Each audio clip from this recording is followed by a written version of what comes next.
Back to my channel अकी Guru class में आप सभी प्यारे विद्यार्थियों का स्वागत है। जी हाँ दोस्तों, आज मैं आपको हिंदी का बहुत ही इम्पॉर्टेंट ऑब्जेक्टिव कराने वाला हूँ। ऐसा ऑब्जेक्टिव जो सीधा आपको डायरेक्ट में क्वेश्चन बन सकते हैं। तो बस एक भी क्वेश्चन स्किप किए बिना पूरे वीडियो को अंतिम समय तक अवश्य देखें, क्योंकि आपके लिए सभी प्रश्न बहुत ही महत्वपूर्ण होगा बच्चे। ठीक है, चलिए हम लोग समय बर्बाद नहीं करते, क्वेश्चन के फर्स्ट पार्ट पर चलेंगे, क्योंकि समय हमारा बहुत ही बहुमूल्य है। ठीक है, बस इतना कहेंगे कि चैनल पर नए हैं तो चैनल को सब्सक्राइब कर बेल आइकन घंटी प्रेस कर ले, क्योंकि एक भी क्लास आपकी छूटनी नहीं चाहिए, क्योंकि सभी क्लास एग्जाम के दृष्टिकोण से बहुत महत्वपूर्ण है बच्चों।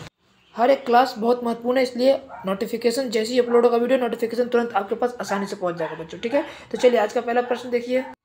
चलिए पहला प्रश्न प्यारे बच्चे हमारा देख लीजिएगा। प्रश्न है कि अभिव्यक्ति शब्द में निहित उपसर्ग बताइए कौन सा है। अ, अभि, अब, अभिनव बताइए। तो अभिव्यक्ति शब्द में निहित उपसर्ग है अभि। B is the right answer of this question. ठीक है, चलिए पानी उतारने का मुहावरा का अर्थ क्या होता है। शर्म ना रहना, पराजित होना, खतरे की संभावना, मुसीबत टलना। तो पानी उतारने का मतलब होता है शर्म ना रहना। ए ऑप्शन बिल्कुल सही हो जाएगा। ठीक है, चलिए तीसरा प्रश्न देख लीजिएगा। नागरी लिपि शीर्षक निबंधकार के रचनाकार कौन है। गुणाकर मूल्य, रामचंद्र शुक्ल, डॉक्टर भोलानाथ तिवारी, बाबूराव सक्सेना। बताइए। तो नागरी लिपि के जो शीर्षक है वो बच्चे गुणाकार मूल्य है, यानी कि ए ऑप्शन जो है ठीक है सही हो जाएगा। A is the right answer of this question. चलिए चौथा प्रश्न देख लीजिएगा बच्चों। चौथा प्रश्न है कि मछली किस प्रकार की कहानी है बताइए। मनोवैज्ञानिक, सामाजिक, ऐतिहासिक, सांस्कृतिक। तो मछली जो है बच्चे वो सामाजिक कहानी है। बी ऑप्शन जो है बिल्कुल सही हो जाएगा। ठीक है, चलिए अगला प्रश्न देखिए। क्लास की पीडीएफ ले लिए। तो ये जो नीचे नंबर दिख रहा है इस नंबर पर आप कॉन्टैक्ट कीजिएगा, सर हमें क्लास की पीडीएफ लेनी है, हमें क्लास 10 के ग्रुप में जोड़ दिया। तुरंत बच्चे जोड़ दी जाएगा ग्रुप में। ठीक है, और पीडीएफ भी प्रोवाइड करा दी जाएगी। पांचवा प्रश्न देखिएगा। प्रश्न है सुलक्षणी कौन थी बताइए। गुरु नानक की बहन, ठीक है, गुरु नानक की माँ, गुरु नानक की मौसी, गुरु नानक की पत्नी। तो सुलक्षणी जो थी बच्चे गुरु नानक की क्या थी, पत्नी थी। D is the right answer of this question जाएगा। ठीक है, चलिए आगे का प्रश्न देख लेते हैं। प्रश्न छठा कि मानव मुक्ति के पुरोधा किसे कहा गया है बताइए। मानव मुक्ति के पुरोधा किसे कहा गया है। नलिनी विलोचन शर्मा को, यतीन्द्र मिश्रा को, भीमराव अम्बेडकर को, अमरकांत जी को। तो मानव मुक्ति के पुरोधा किसे कहा गया बच्चे, भीमराव अम्बेडकर को। सी ऑप्शन जो बिल्कुल सही हो जाएगा। ठीक है, सातवां प्रश्न क्यों बढ़ते हैं। सातवां प्रश्न प्यारे बच्चे, अगे का जन्म कब हुआ था। 7 मार्च 1911, 9 मार्च 1913, 11 मार्च 1915, 13 मार्च 1917। प्यारे बच्चे अगे जी का जो जन्म हुआ था वो 7 मार्च 1911। ए ऑप्शन जो है वो सही हो जाएगा। ठीक है, आठवां प्रश्न देख लीजिएगा। विशेषण के कितने भेद होते हैं बताइए। 1, 2, 3, 4। प्यारे बच्चे विशेषण के 4 भेद होते हैं। डी ऑप्शन जो आपका सही हो जाएगा। ठीक है, चलिए आगे का प्रश्न देख लेते हैं। प्रश्न है पांचवा, किसने कहा था कि अगहना महीना में भंगू ठीक हो जाएगी। अगहन महीना में भंगू जो ठीक हो जाएगी। भंगू नहीं मंगू होगा यहाँ पे। ज्योतिषी ने, पंडित ने, विद्वान ने, वैज्ञानिक ने। क्या है, तो इसे ज्योतिषी ने कहा था। ए ऑप्शन जो बिल्कुल सही हो जाएगा। ठीक है, चलिए अगला प्रश्न की ओर बढ़ते हैं। प्रश्न है मीनाक्षी मंदिर कहाँ है। केरल में, तमिलनाडु में, कर्नाटक में, हैदराबाद में। यार बच्चे मीनाक्षी मंदिर जो है वो तमिलनाडु में है, यानी कि बी ऑप्शन जो है वो बहुत महत्वपूर्ण आंसर है, मतलब सही आंसर है। आप समझ लीजिए कि जो है मीनाक्षी मंदिर आपके एग्जाम में आएगा तो आपको तमिलनाडु मानना है। ठीक है, क्या मानना है, तमिलनाडु। ठीक है, 11 नंबर प्रश्न है कि बुद्धिज्म एवं कम्युनिज्म के लेखक कौन है। रविंद्रनाथ टैगोर जी, राम इकबाल सिंह राकेश, बाबा साहेब भीमराव अम्बेडकर जी, दिनकर जी। बताइए कौन हो जाएगा इसका उत्तर। फिर बच्चे अगर बुद्धिज्म की बात की जाए, बुद्धिज्म एवं कम्युनिज्म के लेखक जो है वो बाबा साहेब भीमराव अम्बेडकर जी हैं। ठीक है, सी ऑप्शन जो सही हो जाएगा। ठीक है, चलिए 12 नंबर प्रश्न देखिएगा। नवग्रह शब्द किस समास का है बताइए। नवग्रह जो है किस समास का उदाहरण है। द्विगु समास क्या होगा, आंसर में द्विगु होगा, अवयवी होगा, कर्मधारय हो गया, तत्पुरुष होगा। देखिए जब अगर आपसे बात की जाए, जब अगर कहीं गिनती आ जाए, समास के ऐसे शब्द में अगर गिनती आ जाए तो आप उसे द्विगु समास कहेंगे, जिसे गिना जा सकता है। ठीक है, जैसे द्विगु मतलब दो, जैसे ऐसे अगर त्रिरत्न आ जाए आपके एग्जाम में, त्रिरत्न, त्रिरत्न कौन सा समास है तो आप क्या बोलोगे, द्विगु समास है। चौराहा कौन सा समास है, तो चौराहा मतलब चार, यानी द्विगु समास है। ऐसे आप प्रश्न को आप समझ सकते हो बच्चों। ठीक है, तो अगला प्रश्न चलते हैं। अगला प्रश्न है लौट कर आऊँगा फिर पाठ की विद्या किस विद्या से। कविता से, कहानी से, निबंध से, साक्षात्कार से। बताइए। फिर बच्चे लौट कर आऊँगा फिर जो है पाठ की विद्या वो एक कविता है, यानी कि ए ऑप्शन जो बिल्कुल सही हो जाएगा। 14 नंबर देख लीजिएगा। कुंवर नारायण के रचित पाठ कौन है। अक्षर ज्ञान, एक वृक्ष की हत्या, मछली, बहादुर। बताइए। प्यारे बच्चे कुंवर नारायण जी जो है एक वृक्ष की हत्या से संबंधित है, यानी कि बी ऑप्शन जो है वो सही हो जाएगा बच्चों। ठीक है, चलिए अगला प्रश्न देखते हैं बच्चे। अगला प्रश्न हमारा है कि या लकुटी अरु कमरिया पर राज तिहु पर पुर की ताजी डारो। इस पंक्ति में रचनाकार कौन है? गुरु नानक जी हैं, गजानंद जी हैं, रसखान है, प्रेमगंज जी। बताइए। तो इसका जो उत्तर हो जाएगा बच्चे रसखान, सी ऑप्शन जो बिल्कुल सही हो जाएगा। अगला प्रश्न की ओर बढ़ते हैं प्यारे बच्चे। प्रश्न है 16वां नंबर है कि संख्या विशेषण है इसमें से कौन? चार, काला, थोड़ा, अधिक। क्या होगा? संख्या से देखिए लग रहा है कि संख्या की बात की जा रही है, लेकिन चार जो है संख्या विशेषण है। ठीक है, चलिए आगे का प्रश्न देखिए। 17वां नंबर प्रश्न है कि नाना काना साहब का संबंध जो है वो किससे है? गुरु नानक जी से, रसखान जी से, प्रेमगंज से, गजानंद से। फिर बच्चे रसखान का जो संबंध है वो आपके गुरु नानक जी से। ठीक है, ठीक है, C A is the right answer of this question. ठीक है, अगला प्रश्न है कि आरंभिक हिंदी साहित्य की मिलने लग जाती है 5वीं 6ठी सदी से, 8वीं 9वीं सदी से, 10वीं 11वीं सदी से, 3री 4थी सदी से। क्या होगा? तो बच्चे बी ऑप्शन जो है वो सही हो जाएगा, 8वीं 9वीं सदी से जो है आरंभिक हिंदी का साहित्य मिलने लग जाता है। ठीक है बच्चे, चलिए आगे का प्रश्न देखिएगा। अमरकांत जी का जो है वो जन्म किस ईस्वी में हुआ था? बताइए। 1920 में, 1925 में, 1930 में, 1935 में। क्या होगा? फिर बच्चे अमरकांत जी का जन्म जो है वो 1925 में हुआ था। बी ऑप्शन जो है वो सही हो जाएगा। ठीक है, चलिए 20वां प्रश्न देख लीजिएगा। स्वर संधि के उदाहरण इनमें कौन है? बताइए। रामावतार, परमानंद, कविंद्र, उपयुक्त सभी। फिर बच्चे स्वर संधि के उदाहरण जो है वो उपयुक्त सभी, डी ऑप्शन बिल्कुल सही हो जाएगा। 21 नंबर प्रश्न की ओर बढ़ते हैं। बताइए बच्चे ट का उच्चारण स्थान क्या है? तालु, मूर्धा, दंत, ओष्ठ। फिर बच्चे ट का जो है उच्चारण है वो मूर्धा है। बी ऑप्शन जो है सही हो जाएगा। ठीक है, 22 नंबर की ओर बढ़ते हैं प्रश्न। किशोर से मार खाने के बाद बहादुर क्या कर रहा था? प्रतिरोध करता है, हंगामा खड़ा करता है, चुपचाप कोने में खड़ा हो जाता है, रोने लगता है।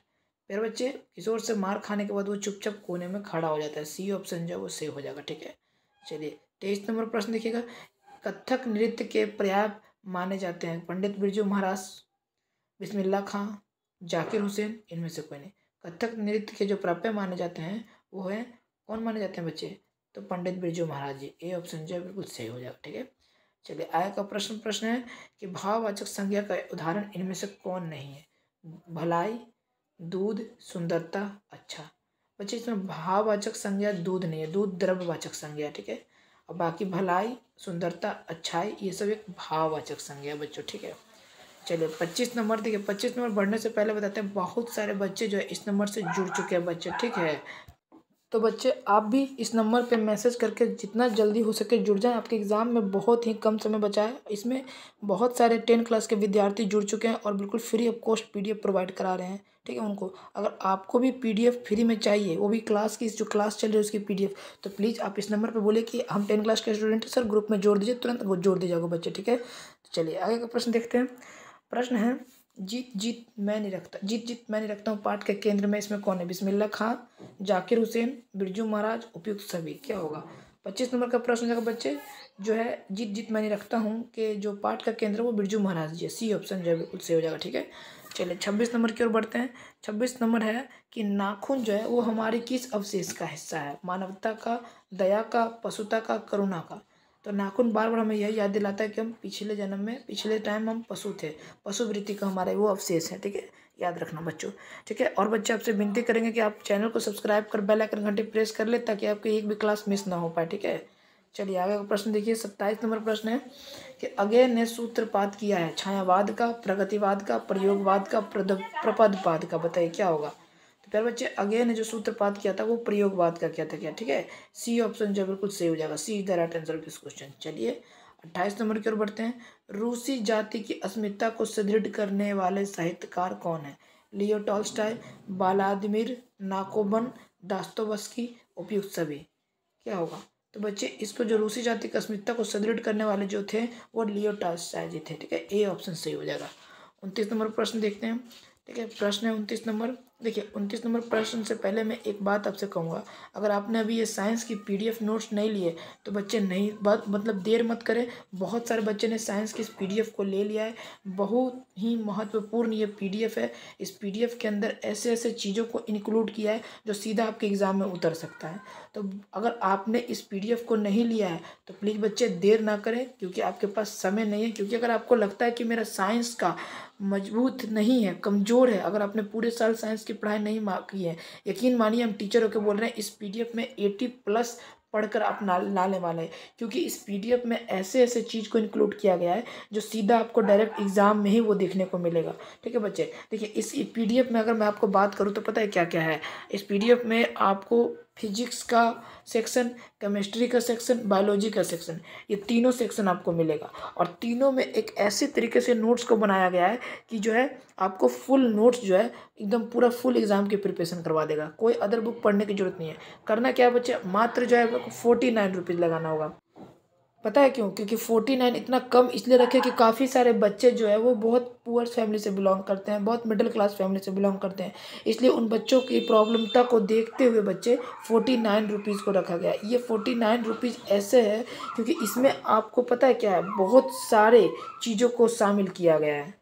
ठीक है, और काफ़ी सारे बच्चे ने इसे ले चुका है। बच्चे देखिए, इस 49 रुपये में आपको VVI objective plus subjective plus notes complete course बच्चे ऑल पीडीएफ में आपको मिल रहा है। ठीक है, अगर आपने 49 रुपये लगाया तो आपका पूरा साइंस सेक्शन पूरा का पूरा सुपर डुपर हिट हो गया। 80+ आने की गारंटी मेरी, क्योंकि देखिए आप सोच रहे होगे बच्चे पैसे लगाने की बात यहाँ पे आई है। पैसे लगाने की बात कितने आई है ये तो देखो, मात्र 49। एक छोटे से बच्चे का भी इतना खर्च नहीं होता जितना मैंने पीडीएफ का खर्च रखा है। ठीक है, आफ्टर एग्जाम टाइम बच्चे आप जो है ना बहुत पछताओगे। एग्जाम सेंटर में बैठोगे और गिल्ट फील करोगे कि काश मैंने सर की ये बातें मान ली होती और 49 वाला पीडीएफ ले लिया तो साइंस सेक्शन में मेरा मजबूत रहता। पूरा साल बच्चे आप क्या क्या बुक लेते हो, कहाँ कहाँ क्लास जाते हो, फिर भी आपको प्रॉब्लम रह जाती है। लेकिन अगर ये पीडीएफ आप लेते हो, अगर आप पढ़ने आता है आपको, अगर इस पीडीएफ में 2 घंटा सुबह और 2 घंटा शाम दे देते हो तो आपका एग्जाम क्लियर हो जाएगा बच्चे। साइंस सेक्शन में तो 80+ एकदम तय रहा, ये एकदम कंफर्म है, क्योंकि बहुत सारे बच्चे ने इस पीडीएफ को लेकर अच्छा रिस्पॉन्स दिखाया है। ठीक है, तो अगर आपने अभी तक पीडीएफ नहीं लिया है तो पीडीएफ को लेट मत करें बच्चे, बहुत ही इंपॉर्टेंट पीडीएफ है। मैं बार बार इस बात को कह रहा हूँ क्योंकि आपके पास समय नहीं है। ठीक है, 2 दिन भी अगर आप 2-3 दिन के अंदर में पीडीएफ ले लेकर पढ़ लेते हैं तो आपका साइंस वाला पूरा पार्ट कंप्लीट होगा, क्योंकि बहुत ही इंपॉर्टेंट टॉपिक को कवर किया गया है बच्चे। ठीक है, प्लस चैप्टर वाइज किया गया है बच्चे, चैप्टर वाइज सब्जेक्टिव को कवर किया गया है इसमें। ठीक है, कहाँ से छूटेगा आपका ऑप्शन में, कहाँ से? लेने के लिए आपको क्या करना होगा, देखिए नीचे दिए जा रहे नंबर पे आप हमें कांटेक्ट करें और बोलिए कि सर हमें 49 वाला पीडीएफ चाहिए, प्लीज़ सर आपको 49 वाला पीडीएफ प्रोवाइड कर दें। आप हमें ये बोलिएगा बच्चे कि सर हमें 49 वाला पीडीएफ प्रोवाइड करा दीजिए। आप तुरंत बच्चे 49 वाला पे पीडीएफ को तुरंत आपको मिल जाएगा। आपको ये जो नंबर दिख रहा है इस नंबर पे मैसेज कीजिएगा, आपको वहाँ पे पेमेंट मोड बता दिया जाएगा कि किस तरह का पेमेंट मोड रहेगा। और आपको जैसे पेमेंट मोड क्लियर होगा बच्चों, ऑटोमेटिक आपके मोबाइल पर पीडीएफ सेक्शन कंप्लीट हो जाएगा, चला जाएगा, सेंड हो जाएगा बच्चे। ठीक है, तो प्लीज़ बच्चे देर ना करें, आपके पास समय नहीं है, फिर बाद में पछताने से क्या फ़ायदा जब चिड़िया चुग गई खेत। तो इसलिए मैं आपको बार बार बोल रहा हूँ कि इस पीडीएफ को प्रोवाइड करने के लिए, परचेस करने के लिए मात्र 49 रुपये लगाइए, आपको पीडीएफ तुरंत मिल जाएगा। ठीक है, 49 में किसी का कुछ जाता नहीं बच्चे, ना तो मैं बहुत अमीर बन जाने वाला हूँ और ना आप गरीब बन जाने वाले, लेकिन आपका भविष्य 49 में जरूर सुधर जाएगा। साइंस सेक्शन में 49 रुपीज़ लगाने के बाद आपको 70+ आता तो क्या हर्ज है? खुद इमेजिन करके देखिए, या फिर किसी बड़ों से आप पूछ के देखिए कि यहाँ पे सर 49 में पीडीएफ हमको प्रोवाइड कराना है, क्या लेना चाहिए? सर इस तरह से बोल रहे हैं कि all chapter by chapter provide, उसमें सेक्शन कंप्लीट किया गया है, हर चैप्टर वाइज कवर किया गया है, सब्जेक्टिव किया गया, ऑब्जेक्टिव किया गया है बच्चे, नोट्स किया गया। ठीक है, तो प्लीज़ बच्चे विथ फिगर के साथ, ठीक है, सब्जेक्ट ऑब्जेक्ट 5 नंबर जो सेक्शन आता है वो भी कम इसमें डाला गया है। ठीक है, तो इसलिए आप लेट ना करें, जितना जल्द हो सके पीडीएफ को परचेस करें। ठीक है, चलिए आगे का प्रश्न देख लीजिएगा। मदन क्या है? ठीक है, सोफर का बेटा, सेन साहब का बेटा, किरानी का बेटा, सेन साहब का मित्र का बेटा। प्यारे बच्चे, मदन जो है किरानी जी का बेटा, किरानी का बेटा। ठीक है, सी ऑप्शन सी हो जाएगा। ठीक है, चलिए तीसरे प्रश्न पे पढ़ते हैं। 30 नंबर प्रश्न बच्चे देख लीजिएगा कि अन्य पुरुष भेद है संज्ञा का, विशेषण का, क्रिया का, भाववाचक सर्वनाम का, क्या होगा? प्यारे बच्चे, इसका जो उत्तर हो जाएगा डी ऑप्शन, भाववाचक सर्वनाम। ठीक है, आगे देखिए प्रश्न 31 नंबर, ग्राम का शब्द विशेषण है, ग्रामन, ग्रामीण, ग्रामणी, ग्रामिणी, क्या होगा? तो बच्चे बी ऑप्शन से हो जाएगा, ग्रामीण, B is the right answer. ग्राम का शब्द क्या हो जाएगा? विशेषण ग्रामीण। ठीक है, चलिए जापान पर बम जो है किसके द्वारा गिराया गया था? इंग्लैंड, अमेरिका, चीन, रूस, बताइए क्या होगा? प्यारे बच्चे, जापान पे जो बम गिराया गया था वो अमेरिका पे गिराया गया था। जापान पे कहाँ पे गिराया गया था बच्चे? तो याद रखना, हिरोशिमा पर गिराया गया था। कहाँ पे गिराया था? हिरोशिमा पे गिराया गया था। ठीक है, भूलना नहीं।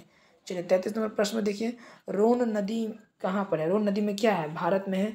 रोन नदी भारत में है, फ्रांस में, अमेरिका में, रूस में, कहाँ पे है? फिर बच्चे रोन नदी जो है वो फ्रांस में है। ठीक है, बी ऑप्शन जो सही हो जाएगा। ठीक है, चलिए आगे देखिए, लेखक अपने पिता से मछली क्यों मांगना चाहता था? बताइए किस लिए मांगना चाहता था? खाने के लिए, खेलने के लिए, कुएं में डालने के लिए, फेंकने के लिए? तो बच्चे कुएं में डालने के लिए। क्यों? कुएं में पालने के लिए। लेखक अपने पिता से मछली क्यों? तो कुएं में पालने के लिए मांगता था। ठीक है, आगे देखिए, कविता इसमें से कौन सी नहीं है? अक्षर ज्ञान स्वदेशी हमारी नींद शिक्षा और संस्कृति, बताइए। फिर बच्चे तो ये शिक्षा और संस्कृति जो है वो क्या है, वो कविता नहीं है। ठीक है, चलिए अगला सेक्शन में चलते हैं, अगला क्वेश्चन पे। अगला प्रश्न है, लौट कराऊंगा फिर जो है पाठ के किसके लेखक कौन है? प्रेमचंद जी, गणानंद जी, अमरकांत जी, जीवनानंद जी। फिर बच्चे लौट कराऊंगा जो है उसके जो लेखक हैं वो कौन है? जीवनानंद जी। ठीक है, चलिए आगे देखिए बच्चे। क्लास की पीडीएफ, ये जो क्लास चल रही है इसकी पीडीएफ चाहिए रिवीजन करने के लिए तो इस नंबर पर दिख रहा है मैसेज पे कांटेक्ट करिए, सर मैं पीडीएफ प्रोवाइड करा दिया, तुरंत पीडीएफ भेज दिया जाएगा बच्चे। ठीक है, आगे देखिए। मोहरा नदी शहर से दूर थी, 1 मील, 2 मील, 3 मील, 4 मील। बताइए, मोहरा नदी जो है बच्चे वो 3 मील दूर थी शहर से। ठीक है, सी ऑप्शन सही हो जाएगा। 38 नंबर चलता है, प्रश्न 38 नंबर देखिएगा बच्चे। प्रश्न बच्चे कि राजदूत में क्या है? तत्पुरुष समास, अव्ययी समास, कर्मधारय समास, द्वंद्व समास, बताइए। तो पर प्यार बच्चे राजदूत में जो तत्पुरुष समास है, ए ऑप्शन जो आपका सही हो जाएगा। ठीक है, चलिए आगे देखिए। राजा का दूत जिसमें कर्ता लग गया वो तत्पुरुष समास हो जाएगा, ध्यान रखना। आगे का प्रश्न देखिए। अवन्या डैश नदी के किनारे अवस्थित है। अब यह किस नदी के किनारे अवन्या अवस्थित है? रावी, रोन, ब्यास, ब्रह्मपुत्र।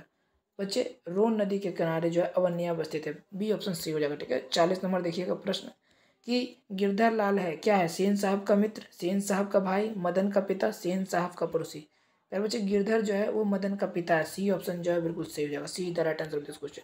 41 नंबर देखिएगा। व्यायाम का संधि विच्छेद इसमें से कौन होगा? बताइए। देख लीजिए, वी प्लस आयाम, वया प्लस आयाम, वया प्लस याम, व याम, बताइए क्या होगा? फिर बच्चे इसका जो उत्तर हो जाएगा ए ऑप्शन, वी प्लस आयाम। ठीक है, चलिए बाबू आगे प्रश्न में चलते हैं। अगला प्रश्न देख लीजिएगा। संतु क्या है? संतु किसके मारे कांप रहा था? ठंड, डर, खुशी, दर्द, बताइए। तो यार बच्चे संतु जो है ठंड के मारे कांप रहा था, ए ऑप्शन आपका सही हो जाएगा। ठीक है, चलिए आगे देखिए। 43 नंबर बाबू क्या बोल रहा है? प्रश्न है बहुजी समास है, पूर्व पद प्रधान होता है, उत्तर पद प्रधान होता है, दोनों पद प्रधान होते हैं, कोई पद प्रधान। बहुब्री, यहाँ पे बहुजी नहीं, यहाँ बहुब्री होगा। फिर बच्चे अगर बहुब्री समास में क्या जानते हो क्या होता है? देखिए बहुब्रीहि में जानते हैं कोई भी पद जो है वो प्रधान नहीं होता है, यानी डी ऑप्शन हो जाएगा। क्योंकि पता है क्या, बहुब्रीहि क्या करता है? वो जस्ट तीसरे शब्द की ओर इशारा करता है। जैसे नीलकंठ, नीलकंठ कौन सा समास है? तो नीलकंठ पता है क्या है? नीलकंठ जो है ये आपका बहुब्रीहि, नीला है जिसका कंठ, मतलब सीधा शंकर भगवान की ओर इशारा कर रहा है। ठीक है, तो नीला है जो कंठ, यानी कि तीसरा व्यक्ति शंकर जी आ गए, यानी कि जो दो शब्द मिलकर किसी तीसरे की ओर इशारा करे उसे बहुब्रीहि समास कहते हैं। तो इसमें कोई पद प्रधान नहीं होता, यानी कि डी ऑप्शन सही हो जाएगा बाबू। ठीक है, उम्मीद है बच्चे आपको समझ में आ गएगा। ठीक है, आपसे विनती करते हैं कि चैनल को सब्सक्राइब कर बेल आइकन घंटे प्रेस कर ले, क्योंकि आपकी सारी क्लास महत्वपूर्ण है, एक भी क्लास छूट नहीं पाए। ठीक है, याद रखना। और ये तभी पॉसिबल हो पाएगा आपको सारी क्लास अटेंड जब आप चैनल को सब्सक्राइब कर बेल आइकन घंटे प्रेस कर ले। ठीक है, क्योंकि जब भी क्लास अपलोड हो नोटिफिकेशन तुरंत आपके पास जाएगा अगर आप सब्सक्राइब कर बेल आइकन प्रेस किए रहेंगे। ठीक है, चलिए 44 नंबर प्रश्न देख लीजिएगा। प्रयाग रामागमन शीर्षक नाटक किसकी रचना है? गणानंद जी की, अनामिका की, बीरेन डंगवाल जी की, प्रेमगंज जी की, बताइए। तो बच्चे प्रयाग रामगमन जो है वो प्रेमगंज जी की रचना है। ठीक है, डी ऑप्शन जो आपका सही हो जाएगा। 45 नंबर प्रश्न में चलते हैं। बिस्मिल्ला खां के परदादा उस्ताद सलार हुसैन खां खालिस्तान के निवासी थे, मतलब किस जगह के निवासी थे? डुमराव, सीतामढ़ी, दरभंगा, पटना।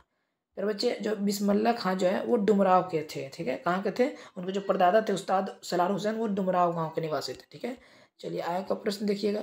मैक्स मूलर के अनुसार सर्वाधिक संपदा और प्राकृतिक सौंदर्य से परिपूर्ण जो देश है वो कौन है? स्विट्जरलैंड, अमेरिका, चीन, भारत।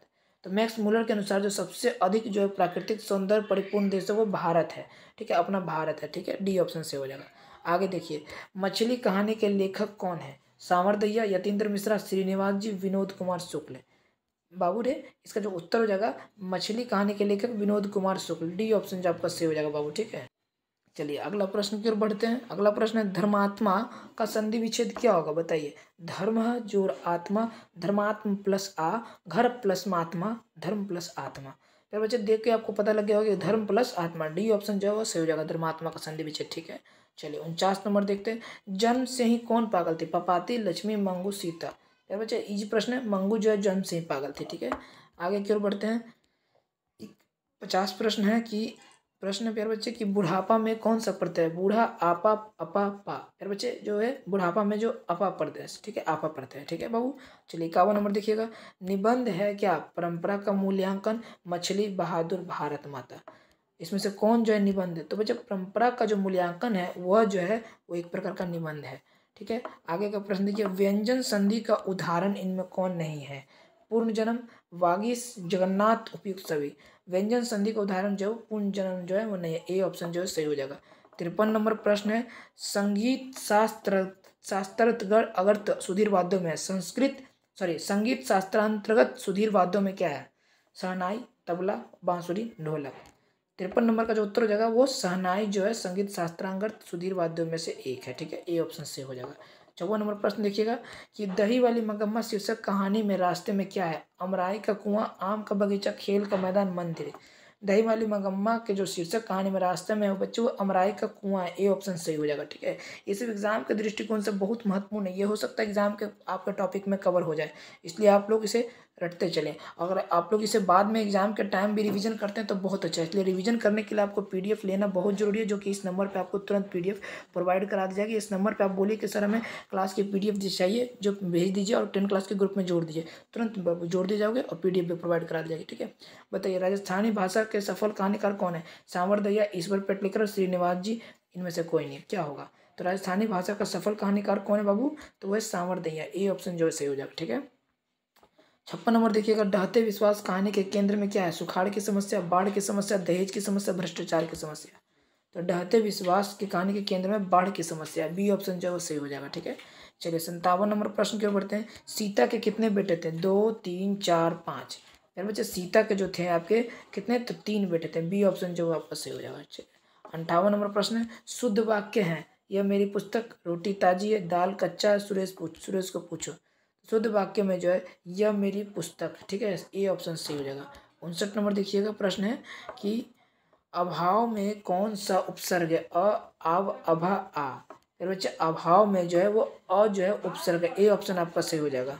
आज का लास्ट प्रश्न में चलने से पहले बस इतना कहेंगे कि अभी तक आपने लाइक नहीं किया। अगर आपको अच्छा लग रहा है वीडियो तो लाइक जरूर दीजिएगा। कमेंट सेक्शन में बताएं जाकर कि हम पढ़ाने का हमारा जो तरीका है कैसा लगता है, आप लोग को फायदा हो रहा है या नहीं हो रहा है, क्लास बेनिफिट दे रही है या नहीं दे रही है। ठीक है, जरूर बताइएगा। देखिए आज का लास्ट प्रश्न है, शुद्ध वाक्य क्या है? यह मेरी पुस्तक, रोटी ताजी है, दाल कच्चा है, सुरेश को पूछो। इसमें शुद्ध वाक्य जो है यह मेरी पुस्तक।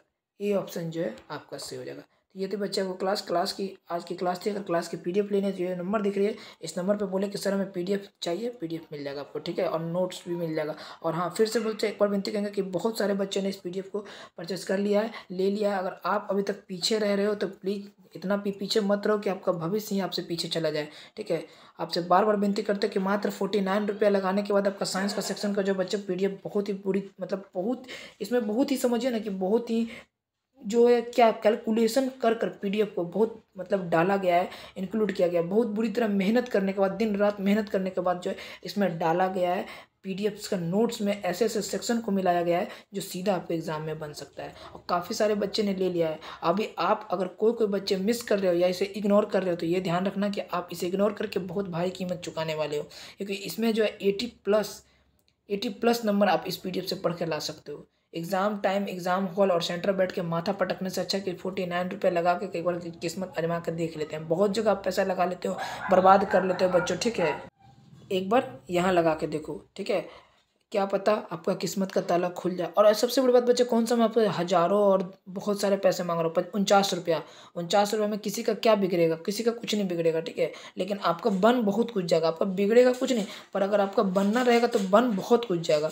तो मात्र 49 रुपये लेके बच्चे आप साइंस की पीडीएफ मात्र 2 दिन पढ़ ले, सुबह और शाम पढ़ लेना बच्चे 2-2 घंटा, और फिर इसका एग्जाम सेंटर पर बैठना, और फिर आके बताना कि इस पीडीएफ में से मिला कि नहीं मिला। आप लोग मुझे बताना। आप लोग बच्चे जानते हो इस पीडीएफ को लो, मैं ट्रस्ट कर कह रहा हूँ बच्चों लो। काफ़ी सारे बच्चे ने लिया और बहुत सब तैयारी कर रहे हैं, कितने सारे किताब ले लिए, कितने सारे नोट ले। एक ये नोट्स लेकर देखो, इसमें बहुत सारे टीचरों ने मिलकर मेहनत की है। ठीक है, ये बहुत ही ब्यूटीफुल पीडीएफ है। तो बस आप इतना ही कहेंगे, आगे आपकी मर्जी। ठीक है, तो ये थी आज की क्लास। उम्मीद है आप सभी को बच्चों को अच्छी लगी होगी। बच्चे उम्मीद करते हैं कि आप सभी को वीडियो को शेयर कीजिएगा। बस आपसे एक विनती करेंगे कि वीडियो को एकदम भर के एकदम शेयर कीजिए, जहाँ तक अपने भाइयों को, बहनों को, सबके पास पहुँचाइए। और बच्चे पीडीएफ को परचेस कर आप आप अपने किसी का भी हेल्प कर सकते हैं, दोस्त का, भाई का, बहन का। ठीक है, और वीडियो को पूरा शेयर कीजिए, क्योंकि हमारे चैनल जो है लगातार मैट्रिक बोर्ड एग्जाम में पूरा मेहनत करे कि आपका एग्जाम सफल हो। ठीक है, तो ये थी हमारी आज की क्लास। अब मिलते हैं अगले स्टडी की वीडियो में। तब तक अपना ख्याल रखें, अपने माता पिता का ख्याल रखें, सब अच्छे से पढ़ाई करें और खूब अपने तरक्की करें, अपने माँ बाप का नाम रोशन करें, अच्छे नंबर लाके। यही हमारी दुआ है बच्चे। ठीक है, मिलते हैं अगले स्टडी की वीडियो में। तब तक अपना ख्याल रखें। बाय बाय, टेक केयर, जय हिंद, जय भारत, स्वस्थ रहिए, मस्त रहिए बच्चों।